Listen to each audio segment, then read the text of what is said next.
जय Hind to all. तो आज हम देख रहे हैं हमारा जो रेशियो प्रोपोर्शनल चैप्टर है उसकी जो फोर्थ लेक्चर है, आज हम उसके बारे में बात करेंगे। ठीक है, ये लास्ट लेक्चर है। इस लेक्चर में हम इस चैप्टर को खत्म कर देंगे। ठीक है, इसके बाद एक और लेक्चर लाएंगे जिसमें सिर्फ इस चैप्टर के क्वेश्चन करेंगे, कॉन्सेप्ट प्लस एग्जाम्पल इस चैप्टर के आज हम खत्म कर देंगे। ठीक है, तो जो हमारा टॉपिक बचे हैं, 2 टॉपिक बचे हैं इस चैप्टर में, पार्टनरशिप और मिक्सचर। दोनों टॉपिक को इस लेक्चर में आज हम देखेंगे। सबसे पहले बात करते हैं पार्टनरशिप क्या होता है। ठीक है, तो पार्टनरशिप क्या होता है कि जब भी दो या दो से ज़्यादा इन्वेस्टर्स जो है किसी भी बिजनेस में या किसी भी चीज़ में इन्वेस्ट करते हैं। ठीक है, अपना पैसे इन्वेस्ट करते हैं अलग अलग टाइम के लिए, तो उस चीज़ को हम पार्टनरशिप बोलते हैं। जब मतलब पार्टनर्स में किसी एक कॉमन बिजनेस के लिए या किसी भी फर्म के लिए इन्वेस्ट करते हैं लोग, तो उसे पार्टनरशिप बोलते हैं। इसके बेसिस पे काफ़ी क्वेश्चंस बनते हैं, कैसे बनते हैं, क्या क्या कॉन्सेप्ट्स हैं वो हम देखते हैं। पहली चीज़ देखते हैं, if all invest different amount for the same time, then the profit will be shared in the ratio of investment। क्या बोल रहा है कि जितने भी पार्टनर है वो सब क्या करेंगे, जो है डिफरेंट अमाउंट इन्वेस्ट करते हैं, है ना। किसी ने कितना अमाउंट इन्वेस्ट किया, किसी ने कितना इन्वेस्ट किया, लेकिन सबने 1 साल के लिए इन्वेस्ट किया, है ना। तो इसमें जो उनका टाइम तो सेम हो गया, तो जो प्रॉफिट मिलेगा ना उन सबको, वो उनके इन्वेस्टमेंट के आधार पर मिलेंगे। किसी ने 5,000 किया, किसी ने 10,000 किया, किसी ने 15,000 किया। तो उस रेशो में किसने क्या इन्वेस्ट किया है, 5,000 रेशो 10,000 रेशो 15,000, यानी 1:2:3। इस रेशो में ही उनको जो प्रॉफिट होगा उस फर्म से, बिजनेस से, वो उसी रेशो में उनको प्रॉफिट मिलेगा। पहला पॉइंट। दूसरा point, if all invest different amount for different time. अगर जो है वो डिफरेंट टाइम, ये गलत लिखा है यहाँ पे। ठीक है, ये इधर आएगा यहाँ पे, if all invest same amount, ये आएगा सेम अमाउंट।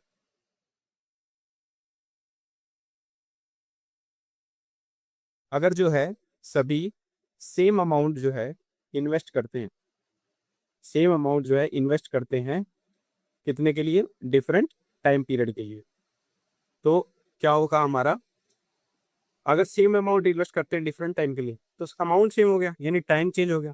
तो टाइम के आधार पे, जितना टाइम उनका, जिस रेशो में उनका टाइमिंग है पीरियड ऑफ इन्वेस्टमेंट का, उस रेशो पे हम उनके प्रॉफिट को शेयर कर दें। ठीक है, ये पार्टनरशिप के 2 रूल हो गए कि अगर डिफरेंट अमाउंट तो सेम टाइम हो तो अमाउंट के बेसिस पे करेंगे, अगर सेम अमाउंट और डिफरेंट टाइम हो, जो चीज डिफरेंट हो उसके बेसिस पे हम करेंगे।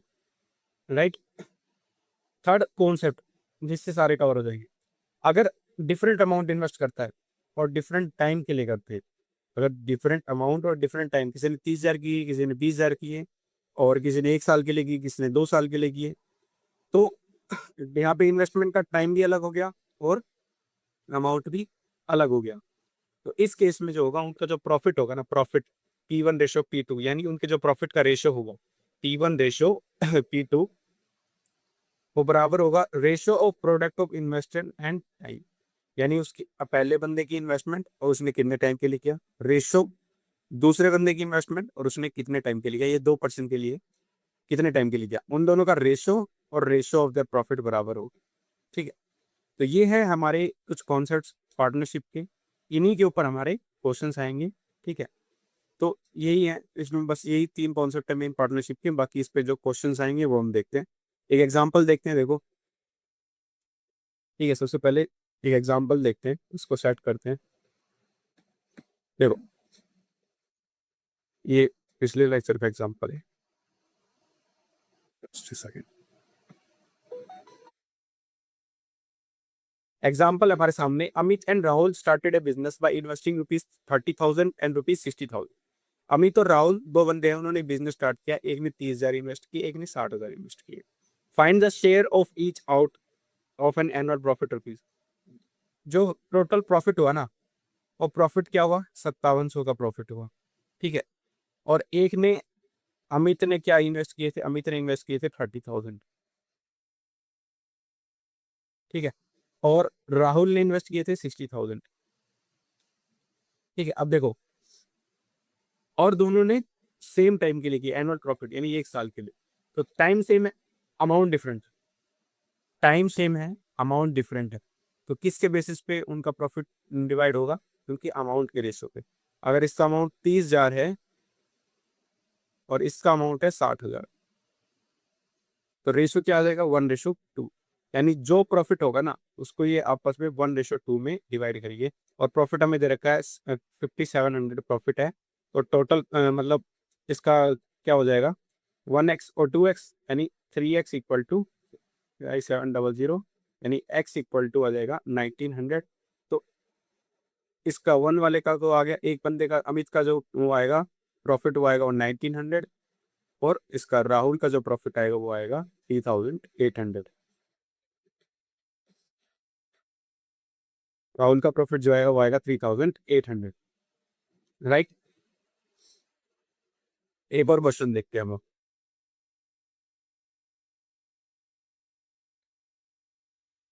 अगला क्वेश्चन है, Vinay started a business by investing rupees 36,000. After 6 months, Karan joined with him some investment. At the end of the year, the total profit was divided between them in ratio 3:2. How much the capital was invested by Karan in the business?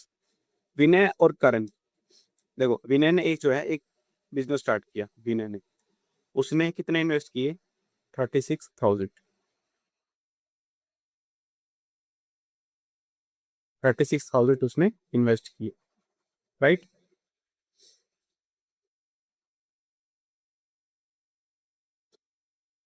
उसके बाद जो है करण ने उस business को join किया और उसने कुछ अमाउंट इन्वेस्ट किया, एक्स अमाउंट उसने इन्वेस्ट किया।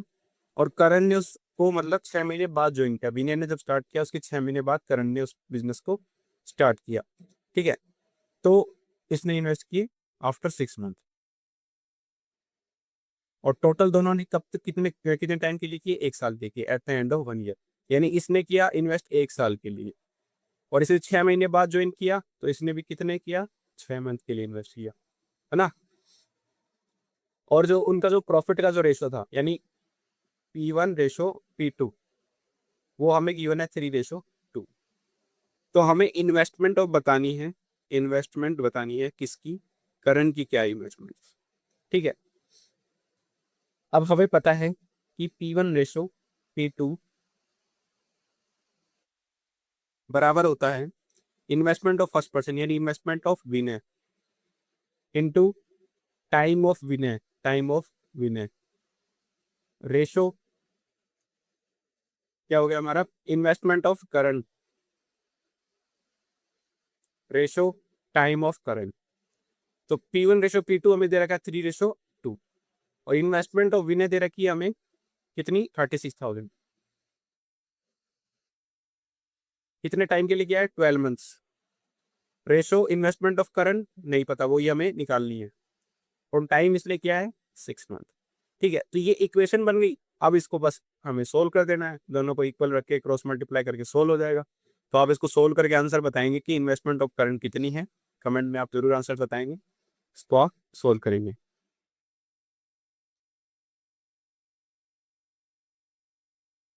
अगले कॉन्सेप्ट पे हम चलते हैं। अगला कॉन्सेप्ट है हमारा मिक्सचर का। मिक्सचर क्या होता है, मान लो मेरे पास कोई चीज थी और मैंने उसमें कुछ और मिला दिया, तो क्या हो गया, मिक्सचर हो गया। मान लो मेरे पास 10 किलो चीनी थी और उसमें मैंने 5 किलो नमक मिला दिया, तो अब जो चीज बनी हमारे पास वो मिक्सचर हुई ना। और हमने उसमें कितनी क्वांटिटी मिक्स की, 2 क्वांटिटी मिक्स की, अलग अलग रेशो में की, ठीक है। और मिक्सचर में क्या होता है, कई बार इसके इसके क्वेश्चन ज्यादा पूछ जाते हैं कि प्राइस के। मान लो 10 किलो चीनी मिलाई, वो 50 रुपए किलो थी, और 5 किलो वो मंगाई मैंने, उसमें नमक मिलाया, वो 100 रुपए किलो था। तो इस तरीके से क्वेश्चन आते हैं कि इसकी ये बताओ क्वांटिटी बताओ, इसका ये बताओ मीन प्राइस बताओ। मीन, अब देखो, हाँ मीन प्राइस की बात करते हैं। मीन प्राइस क्या होता है कि हमने दो चीजें मिलाई, भाई 50 रुपए की चीनी थी, 50 रुपए किलो, और 100 रुपए किलो नमक था, हमने दोनों को मिला दिया। तो अब जो उसका जो प्राइस बचा ना, वो जो मिक्सचर जो बन गया उसका जो प्राइस होगा, उसी को हम बोलते हैं मीन प्राइस, ठीक है। और मीन प्राइस हमेशा जो जो चीज सस्ती है उससे ज्यादा होता है, और मीन प्राइस हमेशा जो चीज महंगी है उससे कम होता है, यानी मीन प्राइस बीच का होता है, ठीक है। अब हम मिक्सचर की बात करते हैं। If two quantity are in ratio then, अगर मान लो हमने कोई मिक्सचर तैयार किया ना, तो उसमें कोई दो क्वांटिटी है, तो जो क्वांटिटी ऑफ चीपर, जो कोई चीपर चीज है, जैसे 50 रुपए किलो चीनी थी, तो उसकी कितनी क्वांटिटी है, ratio two quantity of D rate, जो चीज महंगी है उसकी कितनी क्वांटिटी है, उन दोनों का रेशो किसके बराबर होगा, the cost price of D rate, जो महंगी चीज है उसका कॉस्ट प्राइस माइनस जो मिक्सचर बना है उसका mean price, ratio mean price minus cost price of cheaper quantity, जो चीज सस्ती है। ये फॉर्मूला है, इसके ऊपर ही क्वेश्चन आएंगे। ठीक है, quantity of cheaper ratio quantity of dearer, पहले चीपर फिर डी रेयर, और फिर पहले माइनस करेंगे डी रेयर में से मीन प्राइस, और फिर मीन प्राइस में से डी चीपर को। ये फॉर्मूला है मिक्सचर का, इसके अंदर कुछ भी नहीं, कुछ भी सब कुछ गिवन होगा, बाकी कोई एक चीज नहीं गिवन होगी या दो चीज, ऐसे करके क्वेश्चन हमारा पूछेगा। क्वेश्चन हम देख लेते हैं। In what ratio must the grocer mix two types of wheat costing ₹6.5 per kg and ₹10 per kg respectively, so as to get a mixture worth ₹7.25 per kg। एक ग्रोसर है, ठीक है, उसको क्या करना है, दो टाइप के उसके पास गेहूं है, एक है ₹6.5 पर केजी और एक है ₹10 पर केजी। उसको इस किस टाइप से मिक्स करे, किस रेशो में मिक्स करे, ये quantity of cheaper to quantity of dearer, किस क्वांटिटी में उन दोनों को मिक्स करे, इस रेशो पूछा है, रेशो पूछा है, किस रेशो में उनको मिक्स करे कि जो है, जो उसका जो मिक्सचर है ना, उसका जो टोटल मिक्सचर, उसका मीन प्राइस क्या हो जाए 7.25।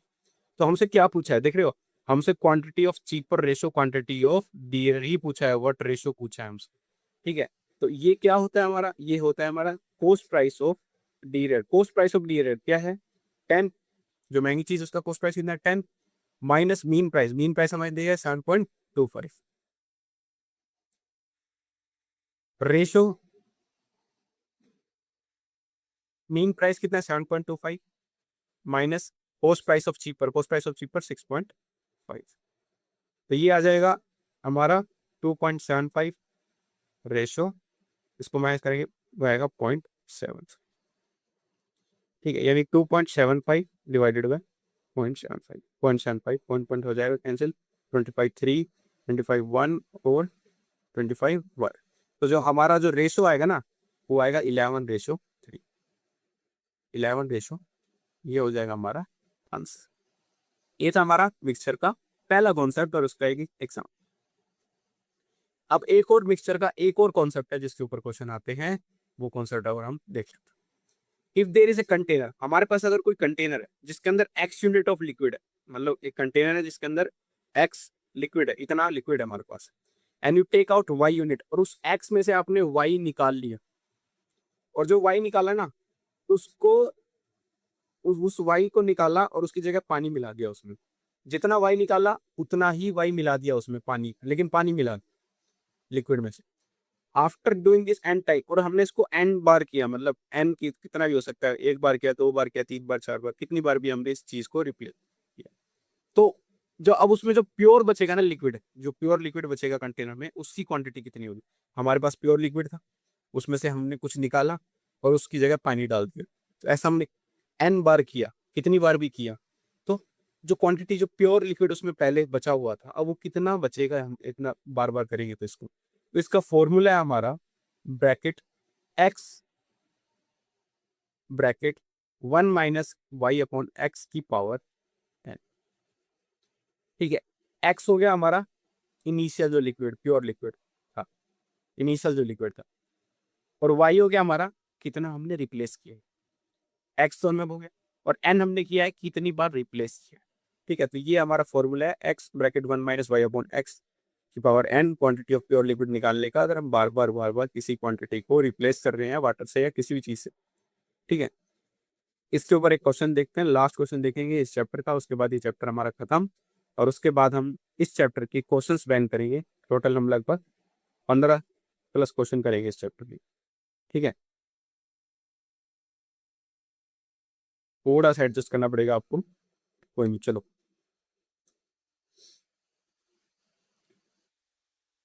From a tank of petrol which was initially contains 200 liters of petrol, the seller replaces it each time in the kerosene when he sells 40 liters of petrol.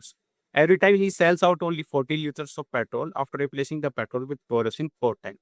The total amount of the kerosene in the mixture is, एक उसके पास container था tank का protocol पूरा, ठीक है, तो उसने क्या किया, एक सेकेंड, एक टैंक था उसमें पेट्रोल का जिसमें 200 लीटर पेट्रोल था। तो सेलर क्या था, उसमें से 40 लीटर पेट्रोल निकालता और उसकी जगह केरोसिन डाल देता। 40 लीटर पेट्रोल निकालता, केरोसिन डाल देता। अब उसने क्या किया, ऐसा 4 बार किया, 4 बार किया। तो अब उसमें कितनी मतलब उसमें केरोसिन हमारी बची। ठीक है, ये हमसे पूछा है।